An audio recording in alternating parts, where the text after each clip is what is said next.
Olá, boas-vindas ao Concurseja. Hoje a gente vai mergulhar num assunto essencial do direito constitucional, que é a nacionalidade. É fundamental para entender quem é considerado brasileiro, como esse vínculo se forma com o Estado, né? Com certeza. A nacionalidade é justamente esse laço, esse vínculo jurídico-político que liga a pessoa ao Brasil. E define direitos, deveres, é importante, né? E não confundir com cidadania, que você mencionou. Exato, é bom frisar. Cidadania está mais ligada, assim, ao exercício dos direitos políticos, sabe? Votar, ser votado. Nacionalidade é a base, o pertencimento. Perfeito. E a nossa referência principal, claro, é a Constituição de 88. Ali nos artigos 12 e 13 está tudo bem detalhado. A gente vai focar hoje nas duas formas principais: a originária, para quem já nasce brasileiro, e a derivada, para quem se torna depois. Bora lá? Vamos sim. Então, começando pela originária. Quem é o chamado brasileiro nato? Isso. Como funciona? Olha, o Brasil adota um sistema misto, bem interessante. Combina dois critérios: o jus soli, que é o direito de solo, e o jus sanguinis, o direito de sangue. Ah, que interessante essa mistura. E na prática, o jus soli, como é que ele funciona? Nasceu aqui no Brasil? É brasileiro nato. Essa é a regra geral, a principal. Nasceu em território brasileiro, pronto, é nato. Mesmo que os pais sejam estrangeiros, tá? Mesmo com pais estrangeiros. Sim, a única exceção, é importante dizer, é se esses pais estrangeiros estiverem aqui a serviço oficial do país deles. Diplomatas, por exemplo. Entendi. Para evitar conflitos, né? Faz sentido. Exatamente. Agora, e o jus sanguinis, o direito de sangue? É, para aqueles filhos de brasileiros que nascem lá fora. Como fica? No exterior a serviço oficial do Brasil, aí o filho já nasce brasileiro nato, automático. Ah, tá. Se tá a serviço do Brasil, é nato direto. Isso. Agora, se os pais brasileiros não estão lá fora a serviço do Brasil, aí tem duas possibilidades. Quais seriam? Ou a criança registrada numa repartição consular brasileira lá no exterior. Tipo no consulado ou embaixada. Isso.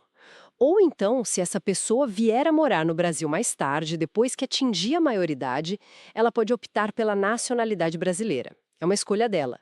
A Constituição, lá no artigo 12, inciso 1, alíneas B e C, explica bem essas situações. Certo, ficou bem claro quem nasce brasileiro. Mas e a outra ponta? Quem se torna brasileiro depois de nascer? A nacionalidade derivada, a tal da naturalização. Exato. Essa é a nacionalidade adquirida, né? Por um ato de vontade da pessoa depois do nascimento.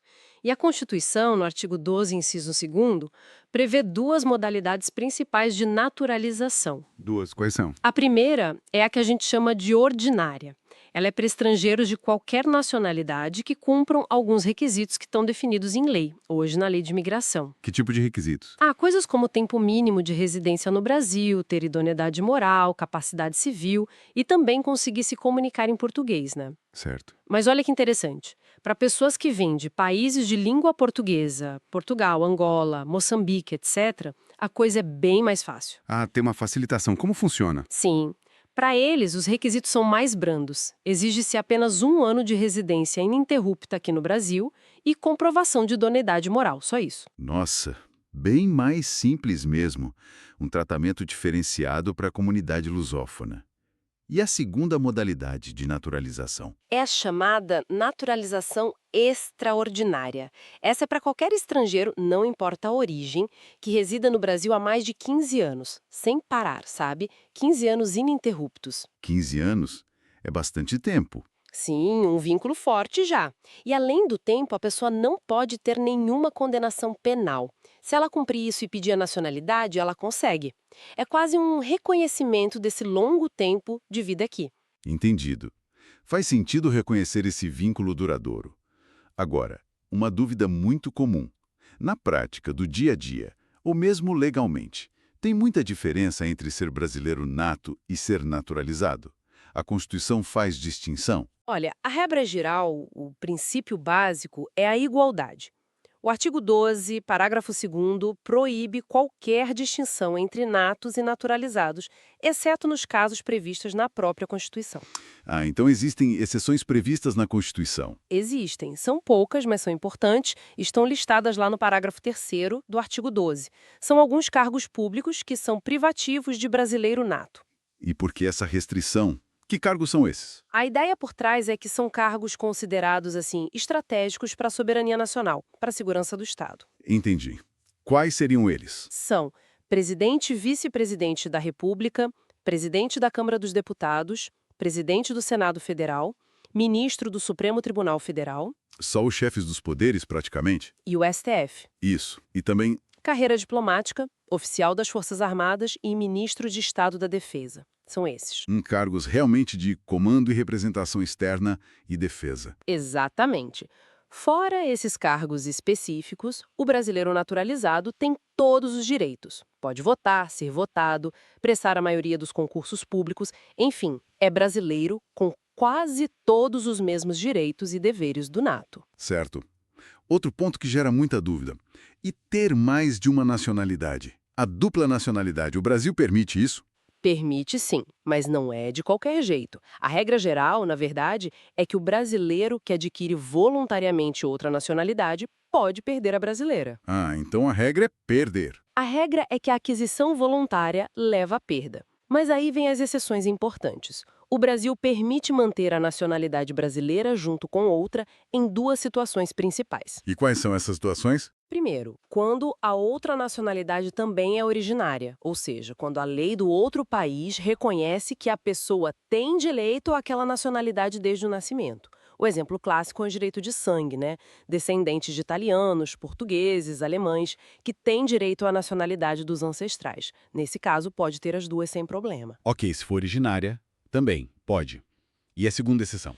A segunda é quando a naturalização no país estrangeiro é uma condição imposta pela lei de lá para a pessoa poder permanecer no território ou para exercer direitos civis. Por exemplo, alguns países exigem que você se naturalize para poder trabalhar ou ter certos direitos básicos. Se for uma imposição, o Brasil entende e não tira a nacionalidade brasileira. Entendi. Então, se eu for atrás de um passaporte europeu só por conveniência, fora dessas duas situações, aí sim eu corro o risco de perder a brasileira. Exatamente. Se for uma aquisição voluntária, não sendo caso de direito originário nem de imposição legal estrangeira, a Constituição prevê a perda da nacionalidade brasileira. Isso está lá no artigo 12, parágrafo 4º. E essa perda é definitiva ou tem como reverter? A perda pode acontecer nessa situação de aquisição voluntária, como falamos, ou também por uma outra via, o cancelamento da naturalização. Isso pode ocorrer se for comprovado judicialmente que o naturalizado praticou alguma atividade nociva ao interesse nacional. Mas sim, existe a possibilidade de reaquisição da nacionalidade brasileira perdida, conforme os procedimentos que a lei define. E é importante notar que existe uma preocupação em evitar a apatridia, né? Aquela situação de a pessoa ficar sem nacionalidade nenhuma. Com certeza. Tanto a nossa Constituição quanto o direito internacional têm mecanismos e princípios para evitar ao máximo que alguém se torne apátrida. É considerado uma situação muito vulnerável. Ótimo. Então, acho que conseguimos cobrir bem os pontos principais. Recapitulando rapidinho. A nacionalidade é esse vínculo fundamental com o Brasil, que pode ser originária, seja pelo solo, o jus soli, ou pelo sangue, jus sanguinis. Ou pode ser derivada, que é a naturalização, com as modalidades ordinária e extraordinária. Isso. E vimos que a regra geral é a igualdade entre natos e naturalizados, mas com aquelas exceções bem pontuais para cargos estratégicos que são privativos de brasileiros natos. Falamos também da dupla nacionalidade, que é possível sim, mas dentro daquelas duas hipóteses específicas para não causar a perda da brasileira, reconhecimento de nacionalidade originária estrangeira ou imposição da naturalização pela lei estrangeira. Perfeito. E, por fim, a questão da perda e da reaquisição da nacionalidade e a preocupação em evitar a apatrídia. É um tema com muitos detalhes, né? Mas fundamental para qualquer um que estuda direito ou quer entender melhor a nossa organização como país. Sem dúvida. E fica até uma reflexão, né? No mundo cada vez mais conectado, globalizado, com tanta gente circulando, famílias se formando através de fronteiras, como será que esses conceitos de nacionalidade, ainda muito ligados à ideia de solo e de sangue, vão continuar evoluindo no futuro? É algo para se pensar. É uma ótima questão. A dinâmica social muda e o direito precisa acompanhar, né? Exato. Bom, esperamos que essa nossa conversa, essa análise mais aprofundada sobre nacionalidade, tenha sido útil para os estudos de quem nos ouve. Sim, e continuem acompanhando o canal Concurseja, que sempre tem mais aulas, mais conteúdos para ajudar na preparação. Foi um prazer. Igualmente. Até a próxima, pessoal.